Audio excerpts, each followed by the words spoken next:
পর তুমি চাহিবে যা কে ও আমার প্রাণের আরাধ্য দেবতা এসেছেন লহ ঠাকুর তোমার চরণে আমার শত শত ওরে বৎস ত্রিপুরাসুর আমি তোমার তপস্যায় সন্তুষ্ট হয়েছি বৎস বলপুত্র কি বাবন চাহ তুমি ও ঠাকুর দয়াময় সত্যি যদি আপনি আমার তপস্যায় সন্তুষ্ট হয়ে থাকেন প্রভু তাহলে আপনি আপনার মনোমত বরামায় দান করুন প্রভু আপনার মনোমত বরামায় দান করুন আমার মনোমত বর তাহলে শোনো বৎস ত্রিপুরাসুর যে সন্তানকে তুমি তোমার স্ত্রীর গর্ভে করিয়া স্থাপন আজ তপস্যায় সন্তুষ্ট করলে চতুর্ভুজ ব্রহ্মপ্রত্যাশন যাও যাও রে বৎস তোমার সেই স্ত্রীর গর্ভের সন্তান হবে চির অমর কারো হস্তে তার না হবে মরণ সে হবে ব্রহ্মা বিষ্ণু মহেশ্বরের মতোই চির কি মরতে দেখ ঠাকুর পরে আমি যে সন্তানকে আমার স্ত্রীর গর্ভে করিয়া স্থাপন আজ তপস্যায় সন্তুষ্ট করলাম এই চতুর্ভুজ ব্রহ্মপ্রত্যাশন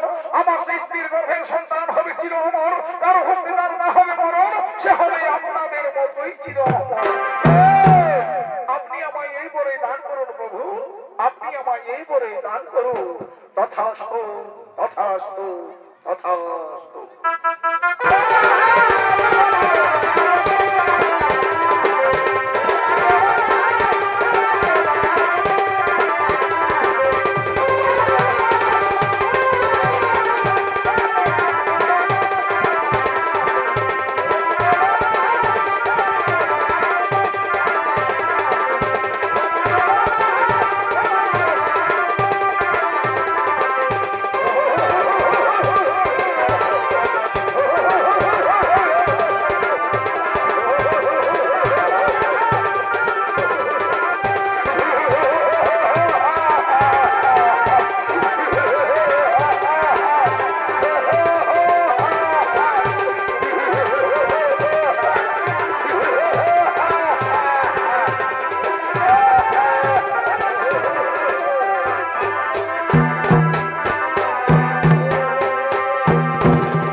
থমকে দাঁড়িয়েছি। জানো জানো নারদ, যেদিন অসুর বন্ধ হিরণাক্ষ অমরত্ব বরলাভ করেছিল, সেদিন আমার তৃতীয় নয়ন এভাবে কেঁপে উঠেছিল। তুমি দেখো তো নারদ, আমার কি কোনো অসুর বন্ধ অমরত্ব বরলাভ করেছে? হ্যাঁ হ্যাঁ প্রভু, হ্যাঁ, আপনার বিচক্ষণ একদম সত্য প্রভু। ওই দেখুন প্রভু, অট্টহাস্য করতে করতে গৃহের পথে যাচ্ছে অসুর বন্ধ ত্রিপুরাসুর। ব্রহ্মপিতা তারে নাকি দিয়েছেন বর, তার স্ত্রীর গর্ভের সন্তান হবে চিরই অমর। না না নারদ না, আমি বেঁচে থাকতে আর কোনো অসুর বন্ধ অমরত্ব বরলাভ করুক তা আমি চাই না, তা আমি এর হতে কোনোদিন দেব না। তাহলে এর কি কোনো বিধান আছে প্রভু? হ্যাঁ আছে, এর বিধান নিশ্চয়ই আছে। অসুর বন্ধ ত্রিপুরাসুর তপস্যা করে গৃহে ফিরে যাবে, গৃহে গিয়ে তার স্ত্রীর সাথে সহবাসে মিলন করবে, তবে তো তার স্ত্রীর গর্ভে সন্তান সৃষ্টি হবে। আজ তার আগেই আমি তাকে পথমধ্যে শেষ করে দেব।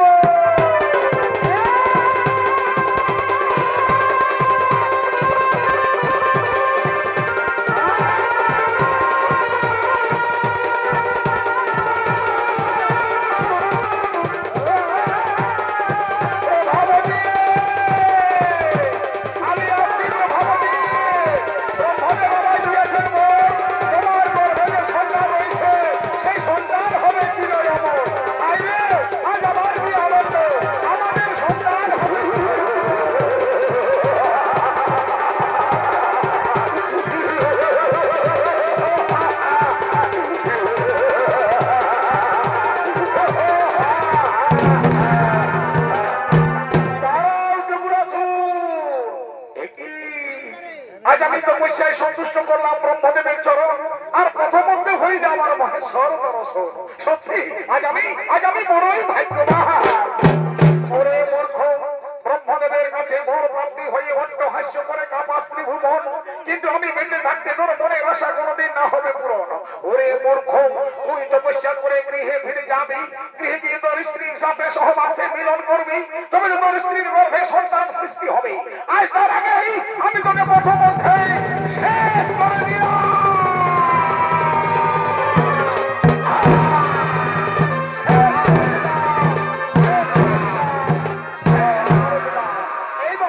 এবার দেখি কেমন করে তোর স্ত্রীর গর্ভে সন্তান সৃষ্টি হয়, আর কেমন করে হবে সেই সন্তান চিরই অমর।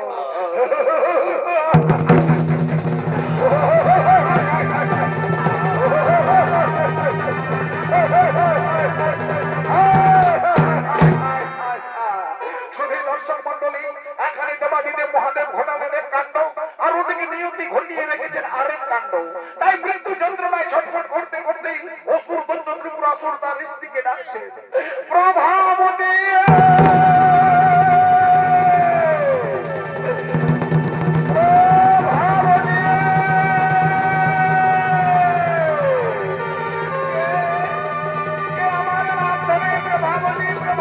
বলে ডাকে।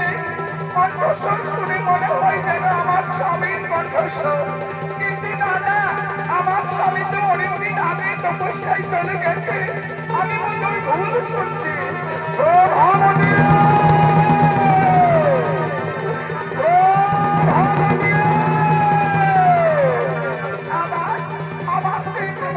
প্রভাবতী বলে ডাকে আমায়, কণ্ঠস্বর যেন আমার স্বামীর কণ্ঠস্বর। তাহলে আমার স্বামীর কি কোনো বিপদ হয়েছে? যাই আমি এগিয়ে যাই, এগিয়ে গিয়ে দেখি যাই কে ওখানে সারা রক্ত মাথা রক্তে পরিপূর্ণ, ভালো করে চেনা যায় না। কে কে তুমি ওখানে পড়ে রয়েছ? স্বামী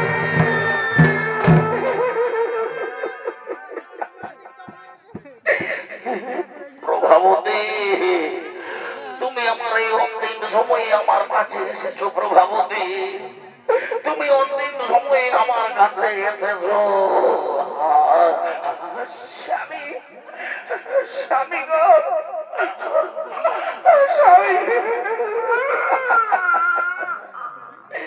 প্রভাবতী, আমি তোমায় বলেছিলাম না প্রভাবতী, তপস্যার পরে যেদিন তোমার আমার হবে দর্শন, সেই দিন হবে তোমার এই গর্ভের বচন। তুমি তুমি দেখো তো প্রভাবতী, আমাদের কি সন্তান হয়েছে? প্রভাবতী, আমাদের কি সন্তান হয়েছে?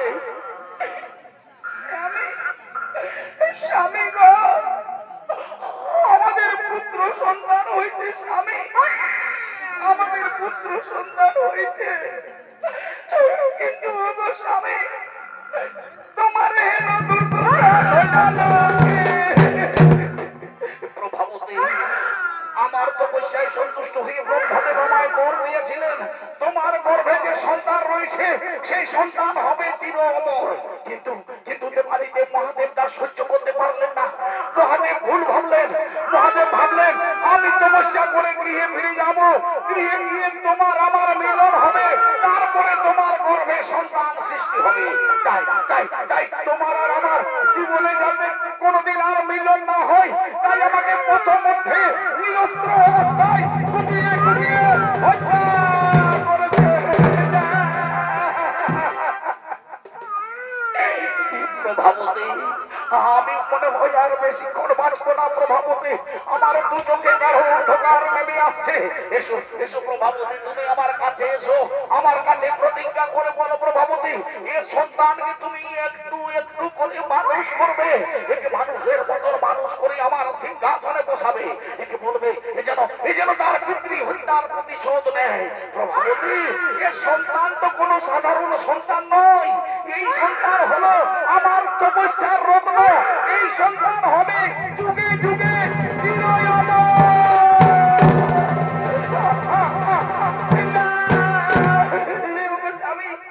তুমি আমায় একটি মাত্র ভাবতী বলে ডাকো, তুমি আর আমার নাকি সাড়ে দিচ্ছ না কেন? তবে তবে তুমি কি আমায় চিরজীবনের মধ্যে ছেড়ে চলে গেলে?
ধীরে ধীরে বড় হয়ে যুবরাজ বলে অধিষ্ঠিত হয়ে তার পিতৃ সিংহাসনে আরোহণ করলেন। সেই সঙ্গে জাত শিশুর নাম হলো অসুর সম্রাট গয়াসুর। তাই এতক্ষণে সেই অসুর সম্রাট গয়াসুর তার পিতৃ হত্যার প্রতিশোধ নেওয়ার জন্য সশরীরে করেছেন আগমন।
চলো আর বিলম্বে নাহিতে প্রয়োজন, আক্রমণ করো।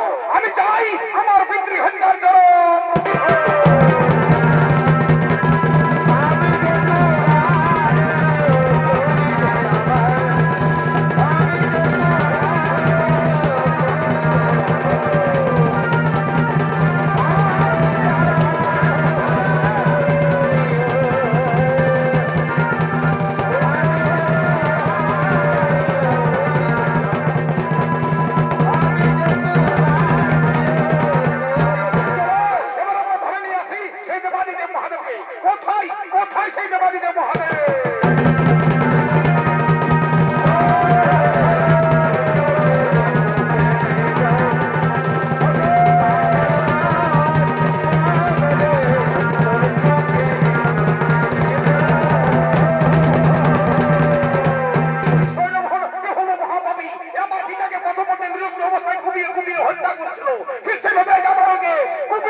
আগে আমার সাথে যুদ্ধ করো।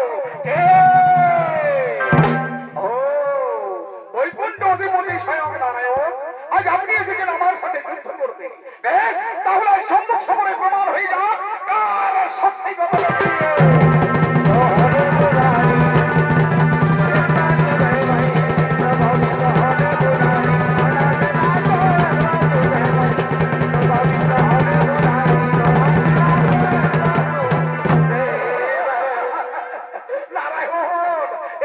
শক্তির অহংকার। গয়াসুর, তুমি আমার হাতে অস্ত্র কেড়ে নিয়েছো তো কি হয়েছে? আমি তো তোমার কাছে এখনো পরাস্ত হয়নি। এসো, আমার দেহে প্রচুর শক্তি আছে, আমি তোমায় মল্ল যুদ্ধে আহ্বান করি।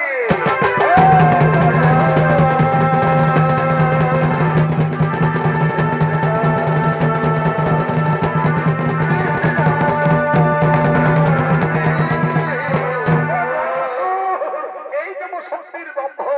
নারায়ণ, আমিও তো এখনো সম্পূর্ণ পরাস্ত হইনি, আমারও দেহে প্রচুর শক্তি আছে। এসো, আমিও তোমায় মল্ল যুদ্ধে আহ্বান করি।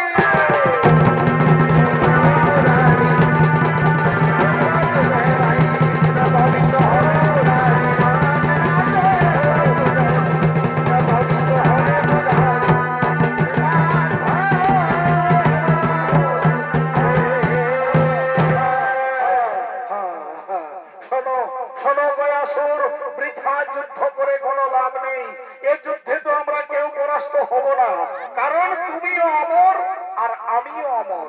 তাই শোনো গয়াসুর, যুদ্ধের পরিবর্তে সন্ধি করা যায়। বলো গয়াসুর, আজ তুমি যুদ্ধের পরিবর্তে আমার কাছে যা চাইবে আজ আমি তোমাকে তাই দেবো। বলো বলো গয়াসুর, তুমি যুদ্ধের পরিবর্তে স্বর্গ নেবে, তুমি যুদ্ধের পরিবর্তে কৈলাস নেবে, না যুদ্ধের পরিবর্তে আমার বৈকুণ্ঠ নেবে? আমি তাহলে স্বর্গ নেব ঠাকুর, আমি স্বর্গ নেব। আমি স্বর্গে মহাসুখে বসবাস করবো, স্বর্গের সচি রানী হবে আমার শয্যা সঙ্গিনী। স্বর্গ নয়, স্বর্গ নয়, আমি বরং স্বর্গ ছেড়ে কৈলাসে চলে যাব। আমি কৈলাসে মহাসুখে দিন যাপন করবো, কৈলাসের দুর্গা হবে আমার প্রেম সঙ্গিনী। কৈলাস নয়, কৈলাসে বড় ভূত ভূতের তাণ্ডব, আমি কৈলাসে থাকবো না। আমি কৈলাস ছেড়ে বরং বৈকুণ্ঠে চলে যাব। আমি বৈকুণ্ঠে মহাসুখে থাকবো, বৈকুণ্ঠের লক্ষ্মী হবে আমার অন্তরের অন্তরাত্মা। গয়াসুর, তুমি শান্ত হয়ে বলো, তুমি কোনটা নেবে? তুমি স্বর্গ নেবে, তুমি কৈলাস নেবে, না তুমি আমার বৈকুণ্ঠ নেবে? তাহলে আমি স্বর্গ নেব, আমি স্বর্গ নেব, আমি স্বর্গে মহাসুখে বসবাস করবো। স্বর্গ নয়, আমি বড় স্বর্গ থেকে কৈলাসে চলে যাবো। আমি কৈলাসে থাকবো না, কৈলাস নয়, আমি বড় বৈকুণ্ঠে চলে যাবো। আমি বৈকুণ্ঠে মহাসুখে থাকবো। আমার বৈকুণ্ঠ চাই ঠাকুর, আমার বৈকুণ্ঠ চাই, আমার বৈকুণ্ঠ চাই।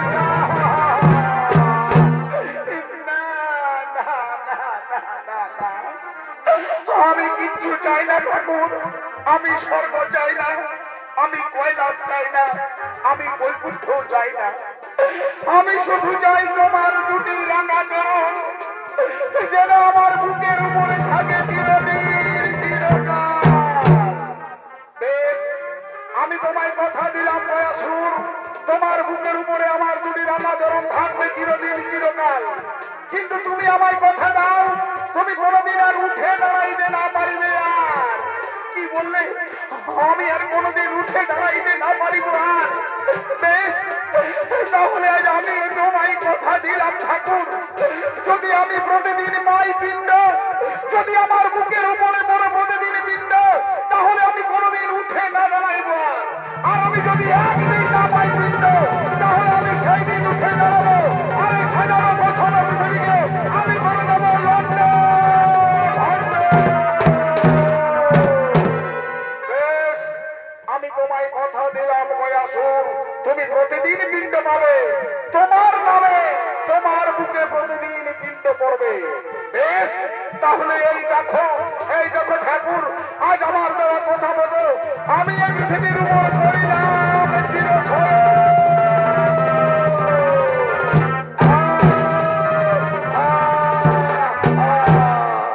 আর আমার দেওয়া কথা মতো তোমার বুকের উপর রাখলাম আমার এই রাঙা চরণ। কি করলেন প্রভু? আপনি কোন প্রতিজ্ঞায় আবদ্ধবদ্ধ হলেন? গয়াসুরকে কেন্দ্রে প্রতিদিন পিণ্ড, আপনি কোথায় পাবেন অত শত শত পিণ্ড? হে ব্রহ্মদেব, তুমি শান্ত হও। হে দেবাদিদেব মহাদেব, তুমিও শান্ত হও। হে ব্রহ্মদেব, আজ থেকে তুমি মানুষের সৃষ্টি করবে প্রতি ক্ষণে ক্ষণে দিবা রাত্রিতে লক্ষ লক্ষ হাজার হাজার, আর আমি নিলাম সেই লক্ষ লক্ষ হাজার হাজার মানুষের পালনের ভার। আর মহেশ্বর তুমি প্রতিক্ষণে করে যাবে সেই লক্ষ লক্ষ হাজার হাজার মানুষের সংহার। তাহলে প্রতিদিন প্রতিক্ষণে লক্ষ লক্ষ মানুষ জন্ম নেবে পৃথিবীর বুকে, আর প্রতিদিন প্রতিক্ষণে অনেক মানুষ মারা যাবে পৃথিবীর বুকে। আর পৃথিবীবাসীর মানুষ তাদের আত্মীয় পরিজনের মৃত আত্মার শান্তির জন্য তারা গয়াসুরের নামে গয়া ধামে পিণ্ডদান করবে। পিণ্ডর লোভে গয়াসুর নিশ্চিন্তে শয়ন করে থাকবে চিরকাল। মহাসুখে থাকবে পৃথিবীর মানুষজন, আর মহানন্দে থাকবো আমরা স্বর্গের দেবদেবীগণ। এবার আমরা নিজ নিজ ধামে করিব গমন। তাই এতক্ষণে গয়াসুর বিষ্ণুর পাদপদ্ম লাভ করেছে সেই সংবাদ পেয়ে গয়াসুরের সহধর্মিণী বেনালি তিনি তার সখীদের নিয়ে আজ নারায়ণ দর্শনে আগমন করছেন।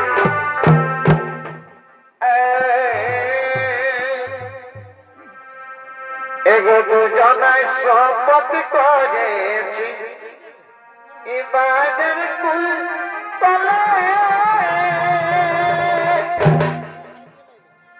আমি নাই করিব বিহার, এগো তোর বিহানা হলে এগো আমি নাই করিব বিহার, এগো তোর বিহানা হলে। ঠিক বলেছ। ওই আমাদের গোপন প্রীতি গো চলুক তলে তলে, ওই আমাদের গোপন প্রীতি গো চলুক তলে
তোমার কিসের মহাকার, তোমার কিসের লাগি ক্রন্দন?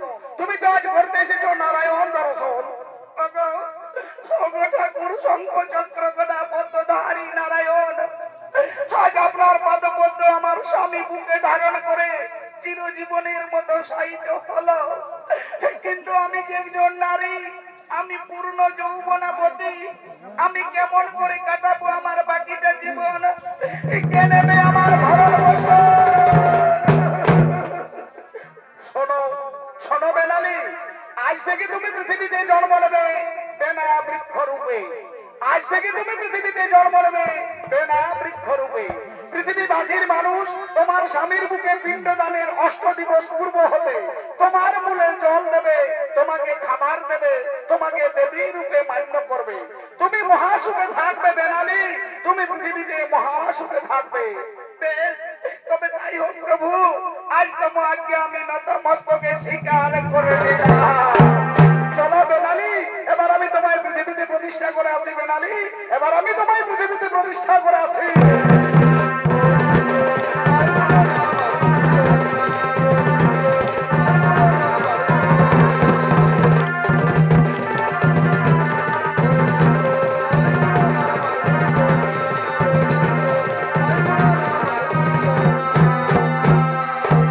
শুধু দর্শক মণ্ডলী, এরপর থেকে আমাদের মর্তধামে শুরু হয়েছিল পিণ্ডদানের প্রচলন। এরপর থেকে শুরু হয়েছিল মর্তধামে পিণ্ডদানের প্রচলন। তাই সেই পিণ্ডদান কার্যে সাহায্য করার জন্য গয়াধামে এগিয়ে আসছেন লাপিত ও পুরুষ ঠাকুর।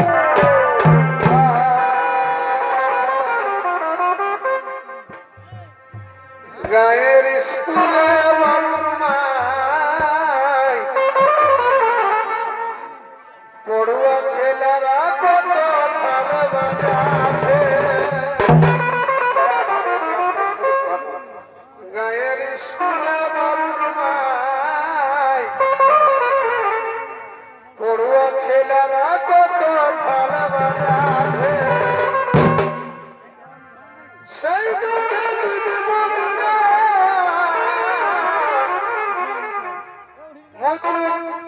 মুচুক হাসেছে।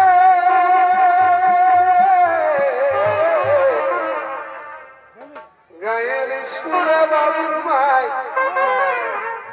পড়ুয়া ছেলেরা কত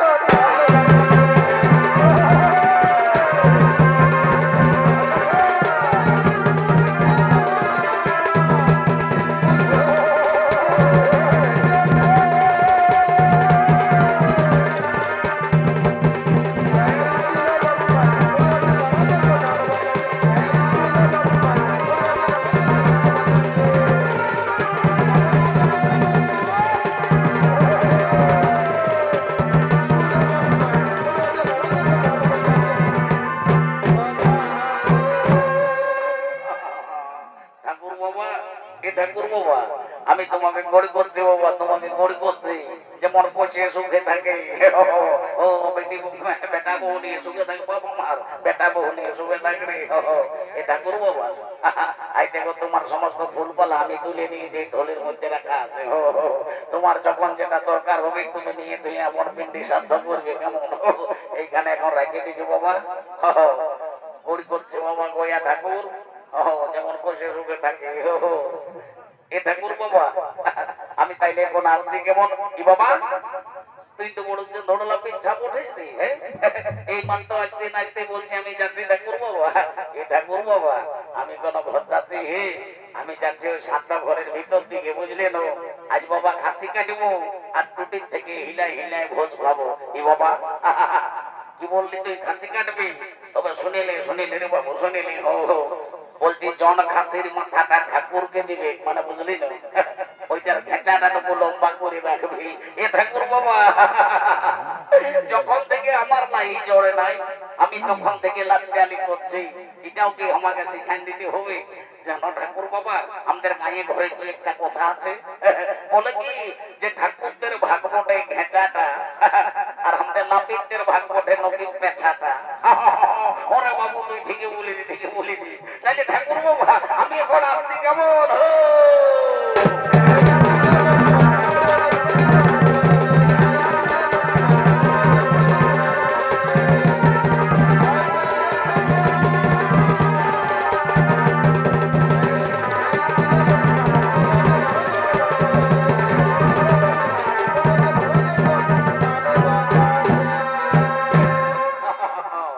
বলছে হে গয়া সুর, আর তো তুমি অসুর লই হো বাবা, তুমি হয়েছে কোন গয়া ঠাকুর।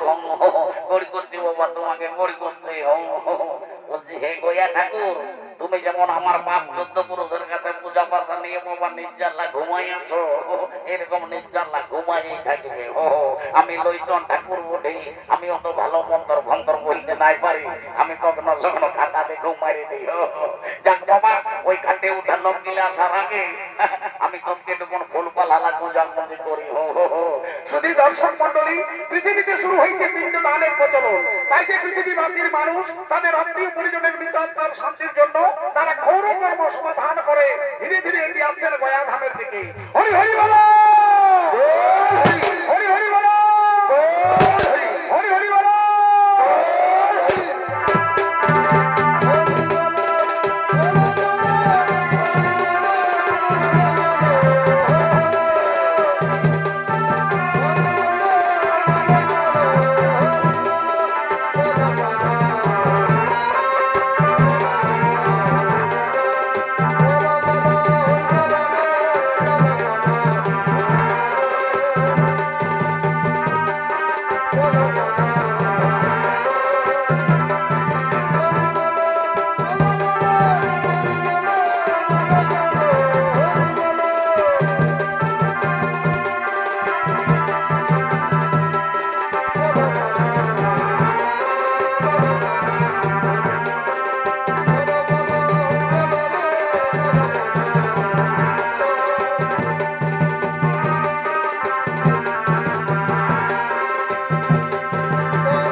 বেশি দেরি করবো না, জলদি করে বুটবালিটা চুপাই দেবো। কি বলবে বাবা, আজকে আরো আমাকে ভাট বাঁধ যেতে হবে, ওখানেও একটা তেল করে বটে। ঠাকুরদের বড় জ্বালা বাবা। বাবা কোথাও পড়ছে কোথাও তেল খুলেছে কোথাও ঘাট হচ্ছে কোথাও শব্দ হচ্ছে এই নিয়ে ওই যে ঠাকুরদের যত হচ্ছ আর কত তবে যাক বাবা কোন রকম একটা দুডম্বরে সেকেন্ড হ্যান্ড পাইছি কোন রকমে ম্যানেজ করে চলছি এ বাবু বেশি দেরি করবো না বাবা জলদি করে পদ্মালিটা ঝাড়ি দেবো লে জোড়াপুর আর আমার সঙ্গে সঙ্গে মন্ত্রটা বলে চল কেমন বল নমো বিষ্ণু নমো বিষ্ণু নমো বিষ্ণু লেসানি আজকে টুকু জল দেয় আর আমার সঙ্গে মন্ত্রটা বল কেমন বল ওম নমো মাধবায় নমো ওম নমো মাধবায় নমো ওম নমো কেশবায় ওম নমো নমো কেশবায় নমো ওম নমো নারায়ণায় নমো ইয়ারে বাবু মুটাই ছোঁয়াই করে শুধু কিন্তু মুখারে হ্যাঁ বাবা বলে হাতে একটা ভুললে জলদি করে পূজা কর মানে সারি ফেল বাবা দেরি করিস না বলে দি গন্ধ পুষ্পে অনেক সাই নমো দেখো ইয়া ঠাকুরের মুখে দিয়ে দে আর বলে দি গন্ধ পুষ্পে সর্বদেবতায় নমো এটা গয়া ঠাকুরকে দিয়ে দে আর বলে দি গন্ধ পুষ্পে শ্রী বিষ্ণুবে গোবিন্দায় নারায়ণায় নমো নমঃ বলছি আরে বাবুরা ইহাকে বহুবিধি রবায়ন্দ্র বাবা সাধ্য করার নিয়ম হচ্ছে ইয়ার পর বৈতরণী সাধ্য করতে হয় তো বৈতরণী সাধ্য করতে গেলে ঠাকুরকে গায়ে দান ভূমি দান এইসব করতে হয় তো তোমরা করবে না আমরা বাবা অত সব করতে নাই পারবো গো শ্বশুরের চিকিৎসা করতে করতে আমাদের সকলে কিছু পুরাই গেছে তুমি এক কাম করো ওই জমি গায়ের বদলে বরং কিছু মূল্যই ধরে নিবে ও মাই আমার ভালো বলেছো মাই আমার খুব ভালো বলেছো গো ওরে বাবা আমরা হলি ঠাকুর যায় তোমরা যদি আমরাকে জমি দিও তো আমরা কি তোদের খেতনা পাইতে আসবো দরকার নাই বাবা তার থেকে বরং মূল্য নিয়ে কাজ করাই ভালো ঠিক আছে মাই আমার কোনো চিন্তা করিস না গো আমি মূল্য নিয়ে কাজটা সারি দিচ্ছি এ বাবু লেরে হাত নাই তো কোন জল নেই আরেকটা নদীর মতন চিহ্না দেয় এইটা হলো বৈতরণী নদী বুঝলি তো আর এখানে হাতটা রাখ আর আমার সঙ্গে সঙ্গে মন্ত্রটা বলি চল কেমন বলুদ্ধ মাঘ মাসে কৃষ্ণ পক্ষে বৃহস্পতিবারে মম পিতা বলছি হ্যাঁ গো বউ গিলা তোমাদের গোত্রটা কি বটে গো আমাদের কুঠিয়ান গোত্র বটে বাবা বাবা কুঠিয়ান গোত্র বটে আচ্ছা ঠিক আছে বলছি হ্যাঁ রে বাবু তোর বাবার কি নাম ছিল এটা ওর বাবার নাম ছিল তালখানা বাবা তালখানা ঠিক আছে বাবা তালখানা হোক আর চুয়ালখানা হোক কোন চিন্তা করিস না আমি মন্ত্র পড়েই বার করে দেবো বলো তো মাঘ মাসে কৃষ্ণ পক্ষে বৃহস্পতিবারের মম পিতা তালখানা দাসত্ব কুঠিয়ান গোত্র আত্মা ভেতার্তা স্বর্ণ সময়কে বলছে বাবা বৈতরণীর পরে টুকু কান্নাকাটি করতে হই যদি পারবে তো কোনটা কোন কান্দ আর আমি কি বলবো বাবা ও বাবু গো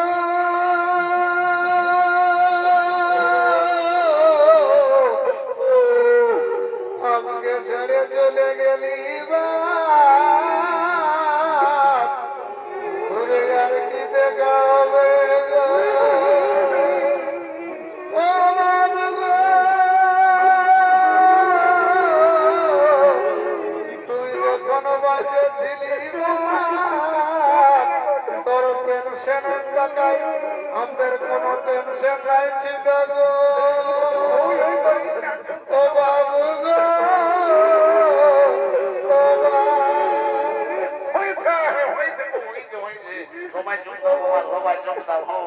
কি বলবি রে বাবা মানুষ জীবন বটে সবাইকে দিনে দুনিয়া ছেড়ে চলে যেতে হবে বলছে গো বহু গিলা ইয়ার পর পিন্ডি দিতে হয় তো তোমাদের মধ্যে কোন বহুটাই পিন্ডিটা মাটবে ঠাকুর শ্বশুর আমাদের মাছলি এই মাটবে এলো মাছলি উঠলো দুইটা কবিতাই আছে এগো ঠাকুর শ্বশুর সেইটাকে আমি আগে মাঠে তোমার ডুবিতে রেখে দিয়েছি ও মাই আমার ভালো করেছো খুব ভালো করেছো তোমার মতো রূপবতী গুণবতী বহু বাবা এই বেনিয়া গড়াই যেমন প্রত্যেক ঘরে ঘরে হইল এ বাবু লে রে জলদি করে বাবা পিন্ডিটা দে তো শান্তি মনে পিন্ডি দিবি বুঝলি না নাই তো বয়া সহ্য দিব দে না তো দেখবি দুনিয়াটা খেলা খেলা করাবে লে বাবা এইখানে ভুলতে হাত করা আমার সঙ্গে মন্ত্রটা বলে তোল কেমন বলে তো মদনং অবুশত অষ্টাশত শুভানব বিষ্ণু মধ্য মাঘ মাসে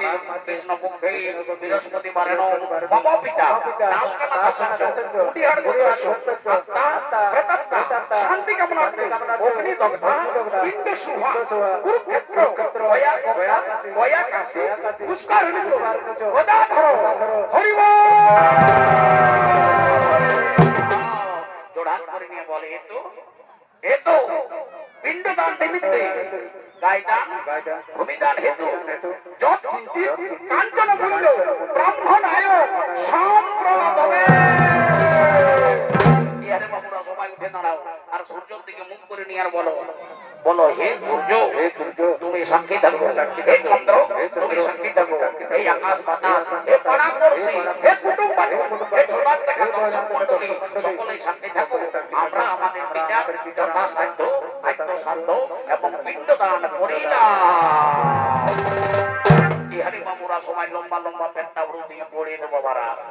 এইটাই হলো তোদের পিতৃ দায়, বুঝলি তো? সবাই পড়ে দে।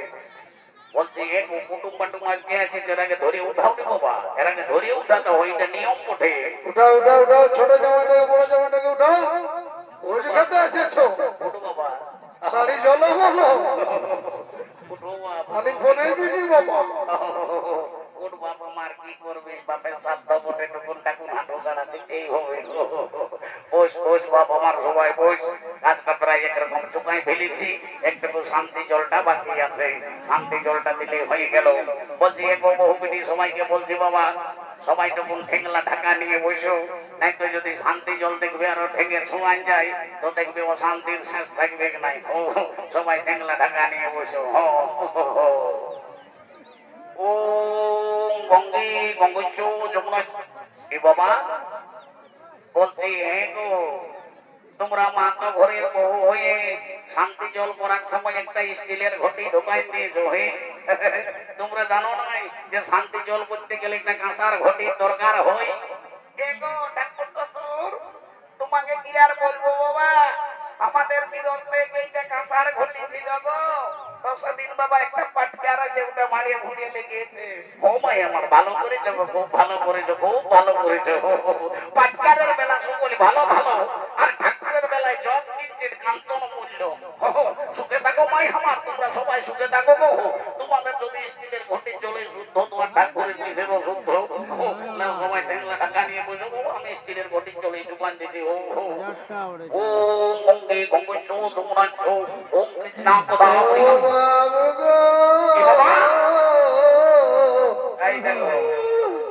বাবা মা রোগে সঙ্গে চলে গেল। কেমন গেলেন করে কোন ধারে কোথায় বাবা? ও বাবা যখন বলছি তোর পেশা রোগটাই কালো হলো। গেলেন কোথায় রে বাবা? ও বাবা কেমন রে বাবা, কোন ধারে কোথায়? ও এই দেখো এই বড়কি বহুটা বটে বাবা, এই বড় বউটা না বড় চাঁদড় পিটিসা বটে মাইরি। যখন বৈতরণীর সময় কাঁদতে বললি তখন এতটুকুনো কাঁদে নাই। পেনায় মোটা ঢাকা নিয়ে এই বউটার মুখার ওই বউটার মুখটা একবার হটুক মুটুক করে হলে ফুটেছিল। আর এখন দেখছো যখন বলছে শান্তি জলটা দিব তখন কেমন কারার মতন আর রাখবে। বলিয়ে বয়ে আজ 5টা কুটুম আছে যে সবার কাছে খুলে বলো দেখি বাবা তোমার মনের দুঃখটা কি বটে।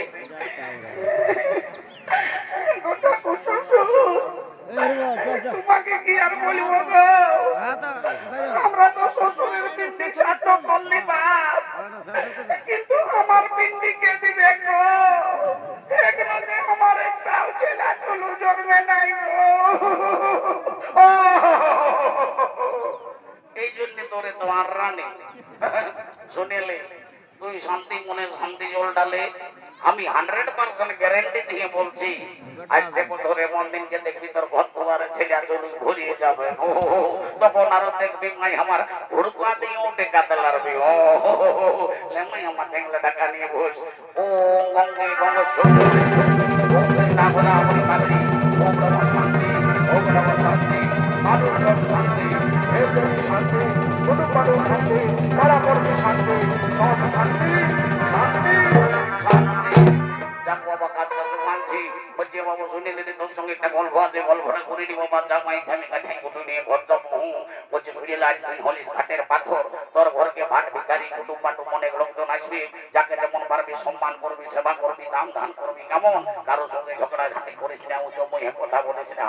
ঠাকুর নাই কারোর সঙ্গে ঝগড়া করবো। তবে সাইডে মাছ পোড়া পিঠা পোড়া রাখা আছে, সবাই টুকুন টুকুন ছবি ঠাকুরকে গড়ি করবি, যেটুকুন পারবি দক্ষিণা দেবি, আর আপন আপন সবাই কর্ম করবি যা।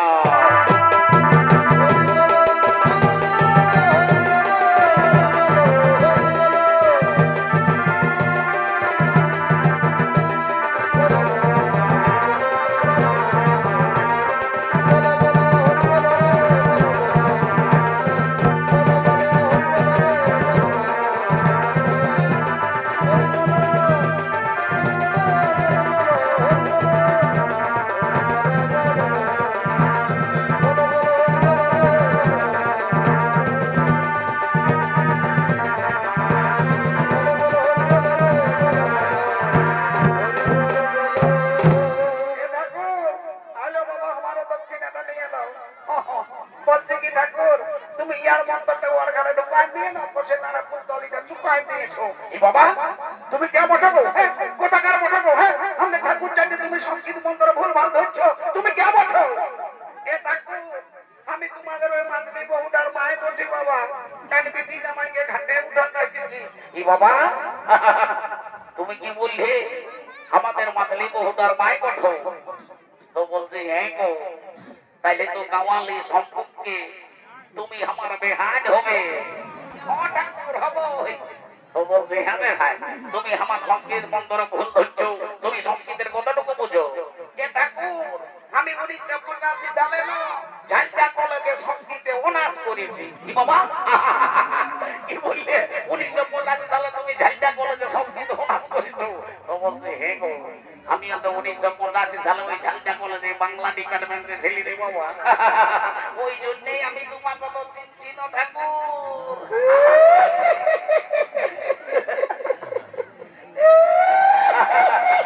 চিনেছি, আমিও তোমাকে এতক্ষণে চিনেছি। তাহলে তুমি সেই কাগজি তলের জিনিসটা বোধ নাই। তখন বড় চিঠি লিখতে রে বাচ্চা, তখন তো আর তো মোবাইল ফোন ছিল না। তো বলছে হ্যাঁ বেহাই, তোমাকে কইছে চিকন চিকন দেখাচ্ছে, বেহাইটা কিছু করে নাকি? তোমাদের বেহাই সেন্টার গভর্নমেন্টে ডিপ গ্রুপে চাকরি করে। তো বলি কি চাকরি করে গো? এ ঠাকুর, সেই উড়াজাল উড়ে উড়ে যায় না, পয়লা ডহর বিলানো কি ঝেটিয়ায়। বাবা, পুরা ঘর উড়ে যায় আর ডহর মাঝে যায়। বলি কেমন করে ঝেঁটে গো? এটা কর তুই এক লোকে দাঁড়াইতে যায়, আর তুই এক বসে যায়, আর যখন ঢুকে যায় তখন লোকে বাবা হবে হবে হবে, সেন্টার গভর্নমেন্ট বলি কথা। তো বলি এটা পুরানো আমাকে বলবে? ই বাবা, আর আমি তোমাকে বলতে পারি। ও তোর পুরানো